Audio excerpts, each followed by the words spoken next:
ओम साई नमो नमः। श्रेय साई नमो नमः। Sadguru Sai Namo Namaha. Namaskaram. Welcome back to my channel. Shirdi Sai Baba. ആരായിരുന്നു ഈ ഷിർദി സായിബാബ? അതെ, നമ്മളിൽ പലർക്കും അറിയാം, പക്ഷേ ചിലർക്കെങ്കിലും അറിയില്ല. ഷിർദി സായിബാബ ഇന്ത്യയിലെ ഒരു സന്യാസിയും ആത്മീയ ഗുരുവുമായിരുന്നു.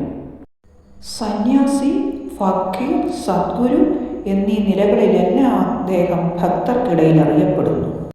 അദ്ദേഹത്തിൻ്റെ ജനനത്തെക്കുറിച്ചോ അദ്ദേഹത്തിൻ്റെ മാതാപിതാക്കളെക്കുറിച്ചോ കൃത്യമായ ചരിത്രരേഖകളൊന്നും തന്നെയില്ല.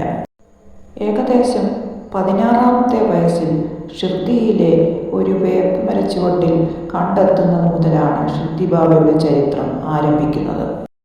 16-ാം വയസ്സോടുകൂടി അദ്ദേഹം ഷിർദിയിൽ പ്രത്യക്ഷപ്പെടുകയും 1918 ഒക്ടോബർ 15 സമാധിയാകുന്നതുവരെ ഷിർദിയിൽ തന്നെ തുടരുകയും ചെയ്തിരുന്നു.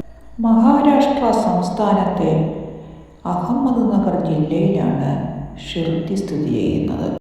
ഇന്ത്യയിലെ ഏറ്റവും ശ്രദ്ധേയമായ ഒരു തീർത്ഥാടന കേന്ദ്രമാണ് ഷിർദി. മതസൗഹാർദ്ദത്തിനും മനുഷ്യത്വത്തിനും മൂല്യം കൽപ്പിച്ച ആളായിരുന്നു ഷിർദി സായിബാബ.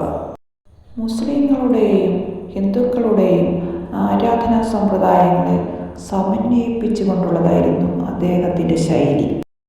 അതുകൊണ്ട് തന്നെ ഷിർദി സായിബാബയുടെ ഭക്തരിൽ മുസ്ലിങ്ങളും ഹിന്ദുക്കളും ഒരുപോലെയുണ്ട്. സബ്കാ മാലിക് ഏക് ഹേ, സബ്കാ മാലിക് ഏക് ഹേ, എല്ലാം ഒരു ദൈവത്താൽ നിയന്ത്രിക്കപ്പെടുന്നു. സബ്കാ മാലിക് ഏക് ഹേ, എല്ലാവരുടെയും ദൈവം ഒന്നാണ്. ഇതായിരുന്നു ഷിർദി സായിബാബയുടെ പ്രധാന സന്ദേശം.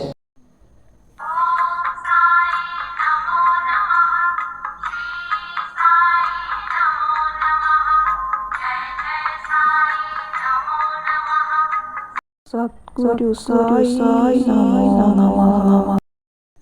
ശ്രദ്ധ അല്ലെങ്കിൽ വിശ്വാസം, സബൂരി അല്ലെങ്കിൽ ക്ഷമ, ഇവയിൽ ശ്രദ്ധ കേന്ദ്രീകരിക്കാൻ അദ്ദേഹം തൻ്റെ ഭക്തജനങ്ങളെ ഉപദേശിച്ചു. ഷിർദിയിൽ അദ്ദേഹം താമസിച്ചു വന്നിരുന്നത് ഉപേക്ഷിക്കപ്പെട്ട ഒരു പള്ളിയിലായിരുന്നു. ഷിർദി സായിബാബ താമസിച്ചു വന്നിരുന്ന ആ പള്ളിക്ക് അദ്ദേഹം ദ്വാരകാമയി എന്നാണ് പേര് നൽകിയിരുന്നത്. അങ്ങനെ ദ്വാരകാമയി എന്ന് പേരിട്ട ആ പള്ളിയിൽ അദ്ദേഹം താമസിച്ചുകൊണ്ട് ഹിന്ദുക്കളുടെയും മുസ്ലിങ്ങളുടെയും ആചാരങ്ങളെയും അനുഷ്ഠാനങ്ങളെയും ഒരുപോലെ ആചരിച്ചുകൊണ്ടാണ് അദ്ദേഹം ഭക്തജനങ്ങൾക്ക് മാതൃകയായത്. അങ്ങനെ ഇന്ത്യയിൽ എന്നല്ല ലോകത്തിന് മുന്നിൽ തന്നെ മതസൗഹാർദ്ദത്തിന് മൂല്യം കൽപ്പിച്ചുകൊണ്ട് ജീവിക്കുകയും അത് ആചരിച്ച് കാണിക്കുകയും ചെയ്തിട്ടുള്ള ഒരു സന്യാസിയും ഫക്കീറുമാണ് ഷിർദി സായിബാബ. അത്ഭുതങ്ങൾ നിറഞ്ഞതായിരുന്നു അദ്ദേഹത്തിൻ്റെ ജീവിത രീതികളും പ്രവൃത്തികളും. ഭക്തജനങ്ങൾ വളരെ ആരാധനയോടും ഭയഭക്തി ബഹുമാനത്തോടുമാണ് അദ്ദേഹത്തിൻ്റെ ഈ പ്രവൃത്തികളെ കണ്ടിരുന്നത്. ഷിർദി സായിബാബ താമസിച്ചിരുന്ന സ്ഥലത്തിനരികെ എപ്പോഴും അണയാതെ കത്തിക്കൊണ്ടിരിക്കുന്ന ഒരു തീക്കുണ്ടം ഉണ്ടായിരുന്നു. ഇതിനെ ധ്വനി എന്നാണ് ആളുകൾ വിളിച്ചിരുന്നത്. ഇതിൽ നിന്നും കിട്ടുന്ന ഉതി അല്ലെങ്കിൽ ഭസ്മം രോഗശാന്തിക്ക് നല്ലതായിരുന്നു എന്ന് ഭക്തജനങ്ങൾ വിശ്വസിക്കുന്നു. ശ്രീ ഹേമത് പാന്ത് രചിച്ച ശ്രീ സായി സച്ചരിതം എന്ന ഗ്രന്ഥത്തിൽ അദ്ദേഹത്തിൻ്റെ ജീവിതത്തെക്കുറിച്ചും അത്ഭുതങ്ങളെക്കുറിച്ചും കൃത്യമായ വിവരങ്ങളുണ്ട്. ഷിർദി സ്ഥിതി ചെയ്യുന്നത് മഹാരാഷ്ട്രയിലെ അഹമ്മദ്നഗർ ജില്ലയിലെ രാഹത താലൂക്കിലാണ്. മുംബൈയിൽ നിന്നും ഏകദേശം 240 കിലോമീറ്റർ അകലെയാണ്. ഓം സായി നമോ നമഃ. എല്ലാവരും എൻ്റെ ചാനൽ സബ്സ്ക്രൈബ് ചെയ്ത് കാണുക. നന്ദി, നമസ്കാരം. വീണ്ടും കാണാം.